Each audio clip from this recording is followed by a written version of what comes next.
Had an interesting talk with somebody today, somebody that we spent some time with. We assume was like-minded with us. But it was interesting. We were talking about this upcoming vacation to Canada and started to get into why. And it was interesting. The response was when I explained why we were feeling what we were feeling and how every day it's another domino that falls and it's something new. And the response was, well, that's what they want you to feel. And kept going with, that's why I don't really involve myself with it. I step into it briefly, but then I step back out. And then went on to explain to me how their view was that really the focus should be on the planet and really that it's the planet that sustains us and that's where we should be putting attention and not on things like this. I don't agree, obviously. Me neither. And neither does my wife. But it was hard because this is somebody who would not have voted for the regime, but who didn't vote really at all this last time around. And as a progressive person, but it started to dawn on me because they said a little bit further, and this will make the point, that really ultimately it didn't affect them where they are right now and where they live here, where we live, and that I guess their world doesn't really extend out beyond that.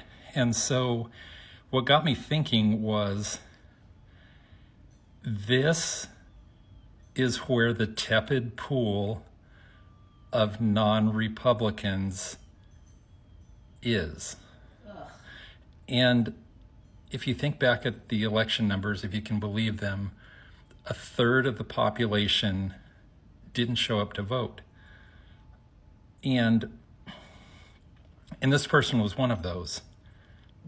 But they weren't a Republican, so they weren't going to vote that way. But here's somebody who could have pushed a difference with somebody like Kamala Harris, has just chosen in their day-to-day life to not be involved and to be tepid.